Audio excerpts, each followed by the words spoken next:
جامعۃ الرشید ملک کا معتبر اسلامی دارالعلوم ہے۔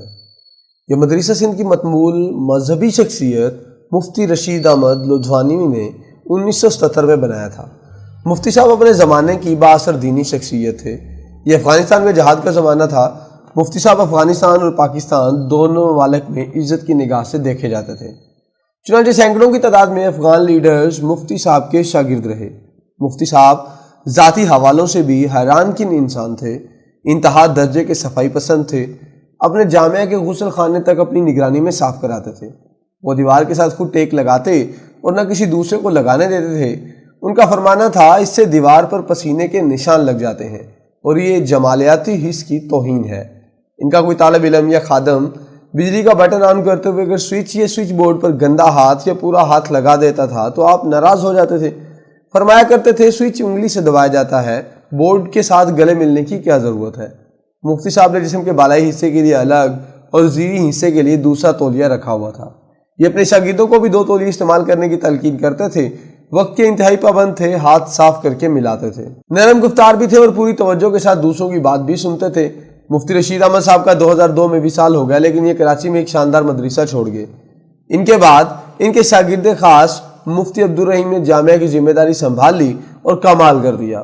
میرا مفتی عبدالرحیم اور جامعۃ الرشید کے ساتھ پہلا تعارف 2000 میں ہوا۔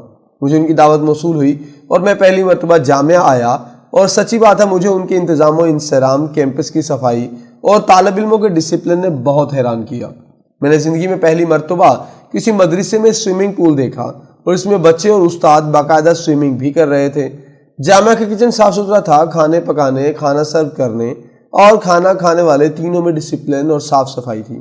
کیمپس میں کسی جگہ کوئی کاغذ یا ریپر نہیں تھا۔ جوتے بھی ایک ترتیب سے رکھے ہوئے تھے۔ نمازی مسجد کے سامنے یا کمروں کی دہلیز پر جوتے اتار کر اندر چلے جاتے تھے تو طالب علم آ کر انہیں باقاعدہ سیدھا کر کے ترتیب سے لگا دیتے تھے تاکہ مہمان یا نمازی کو باہر نکلتے وقت جوتوں کا رخ نہ موڑنا پڑے۔ یہ لوگ اس زمانے میں بلڈ بینک بھی چلا رہے تھے۔ پورے کراچی سے خون جمع کر کے ضرورت مندوں کو مفت دیا جاتا تھا۔ انگریزی اسکول بھی شروع کیا تھا اور اسلام کے نام سے روزنامہ اور ضرب مومن کے نام سے میگزین بھی شائع کر رہے تھے۔ میں یہ سب دیکھ کر متاثر ہوا، تاہم مجھے ان لوگوں کے موقف میں بلا ضرورت سختی محسوس ہوئی۔ مثلا یہ لوگ تصویر کو حلال نہیں سمجھتے تھے، لہذا شناختی کارڈ اور پاسپورٹ کے علاوہ تصویر نہیں بنواتے تھے۔ کیمپس میں کیمرہ ممنوع تھا۔ اخباروں اور رسائل میں بھی جانداروں اور انسانوں کی تصویر شائع نہیں ہوتی تھی۔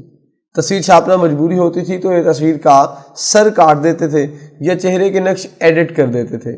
ٹیلی ویژن کے انتہائی خلاف تھے، یہ اس کا نام تک سننا پسند نہیں کرتے تھے۔ انگریزی لباس بھی ناپسند تھا۔ میں پتلون پہن کر جامعہ میں چلا گیا تھا۔ میں نے دیکھا طالب علم اور اساتذہ مجھے حیرت سے دیکھ رہے تھے، لیکن بہرحال قصہ مختصر، اس کے باوجود مجھے ان لوگوں نے بے انتہا محبت اور عزت دی اور یوں میرا ان کے ساتھ ایک تعلق استوار ہو گیا، اور یہ تعلق آج 2023 عیسوی تک قائم ہے۔ میں اس دوران 20 مرتبہ مفتی عبدالرحیم صاحب سے بھی ملا اور ان کے احباب سے بھی۔ مفتی صاحب عرف عام میں استاد صاحب کہلاتے ہیں۔